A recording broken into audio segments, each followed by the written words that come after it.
Hey everybody, today I wanted to do just a quick little review of my Polygon D7 Mountain Bike. I've had this bike for just over a week now, and so far I gotta say I'm really impressed. I've already done one ride out on some trails with it, and so far it's really impressed me. I really like it, I gotta say.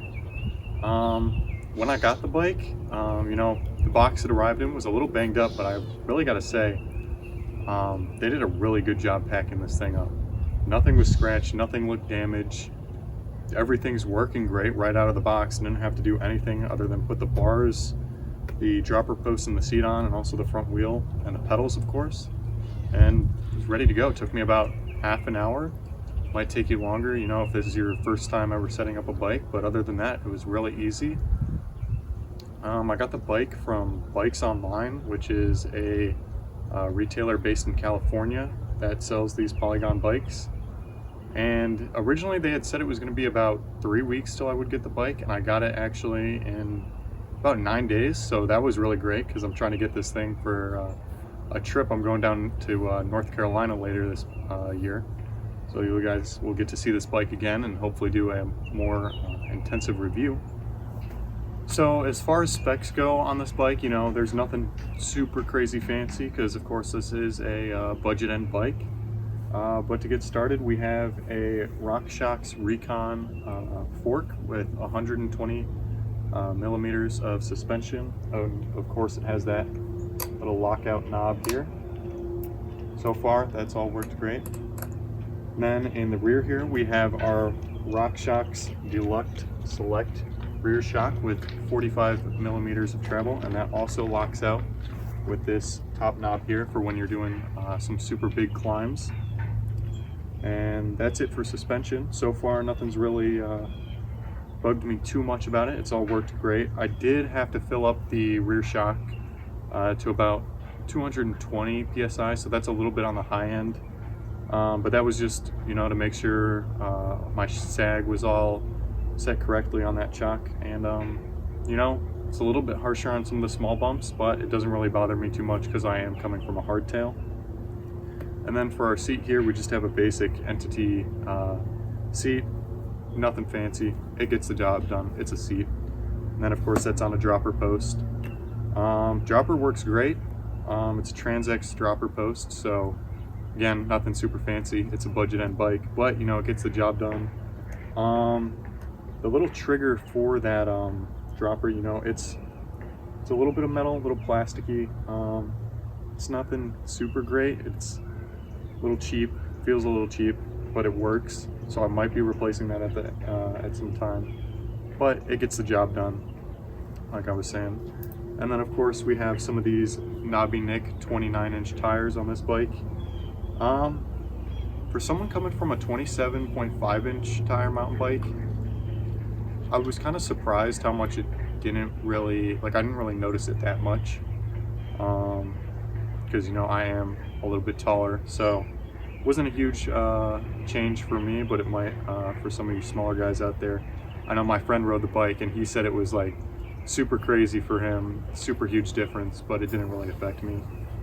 And then we of course have a Shimano Dior Drivetrain.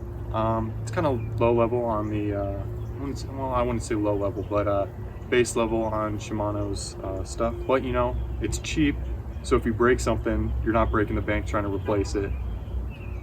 And let's be honest, you're gonna break something at some point. So it might as well be something that's cheap and easy to replace. But it works great, it gets the job done. And then for our drivetrain, we also have a 1x11 cassette, which I really like, coming from a 3x7 on a lower end mountain bike that I had started out on. It's really great, I really like it.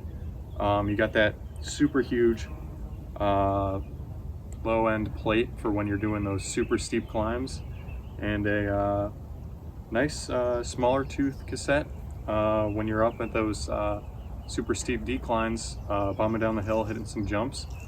Haven't really felt like I needed anything more than that. It's been great.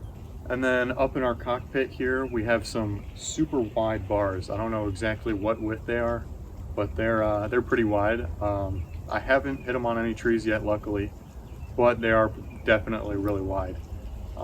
So some of you might want to trim those down based on your preferences. I haven't really had a problem with them yet, so I'm going to keep them as is. And then we also have some grips. The grips that came on them, they're a little wonky on the inside here. It kind of has that little, I don't know what to call it, but it's almost like some like BMX grips, where it's kind of got that ribbed material here. They're not awful. They're pretty grippy, especially if you have gloves on. But I haven't had a problem with them, so I'll probably keep them for now. They are lock-on grips, so they're not just slid on. So super easy to take on and off if you want to change them out. And then we also have just some basic Shimano disc brakes and levers. They get the job done. I did notice when I first unboxed this bike, they were a little squishy, but I think that was just because the bars, when it came with the bike, they were mounted right down here. So that would have caused some of the air to travel up into your tubing. But after doing a first little test ride after I built the bike and bedded in the brake pads, they worked great. They weren't squishy anymore and haven't had any problems with it. And then for the shifter lever, it is kind of cheap. Not my favorite thing, but it's not awful. It could definitely be replaced for something better. Plastic levers, kind of flimsy. They're all right.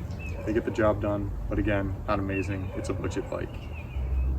So with this bike being at such a affordable price point at $1,700, I would really recommend it to anyone who's either just getting it into mountain biking and is like me, is in high school and doesn't have a super crazy high budget to go spend on something like a stump jumper or something from Canyon that's like, you know, way up there at $2,500 range.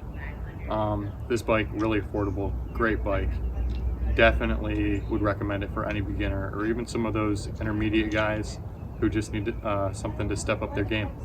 Of course, the reason why I got this bike was I had come from a super cheap mountain bike. It really wasn't a mountain bike. It was some super crappy hybrid bike that I had gotten years ago and had just started riding trails. And so I was in the market looking for something. This was the only thing I could get my hands on. As a lot of you guys know, it's almost impossible to get a bike right now due to all the pandemic stuff that's going on. Super crazy. But this bike came, super great bike. I personally love it and would recommend it to anyone else, especially coming from something that really wasn't a mountain bike and from riding a few of my other friends' hardtails. This thing definitely outperforms them. It's a good bike. So now that we're done going over some of the specs, I wanted to talk about some of the pros and cons with this bike. Of course, it is a budget bike, so it comes in at an amazing price. I got it for like $1,700 before tax. So super cheap price compared to competitors, and especially for what you're getting, it's a great bike. Would definitely recommend it. I wouldn't say I really have any cons. You know, this bike, it has really performed well. Of course, there was that one thing about the rear shock where I had to pump it up to 220 psi, but you could easily fix that by getting a volume spacer, and then you wouldn't have to worry about bottoming it out at all. But of course, at 220 psi, I haven't bottomed it out yet, and it's worked really well for me. I did feel like the cranks might have been a little low to the ground. Not a super big problem, but I did hit it on a few routes going around some turns. That might have just been me, I don't know. But I did notice that. And then that's pretty much it. I gotta say, it's a really nice bike for what you're getting. I would definitely recommend it. Everything works great. I haven't had any problems with it. I will be taking this out down to North Carolina later this year. So I'll be doing a more extensive review at that point when I'm hitting some bigger trails. We don't really have a huge ton of variety or anything super crazy here in Michigan like they do down in North Carolina. So hopefully we'll get to really stress test this bike, and I'll see you guys then.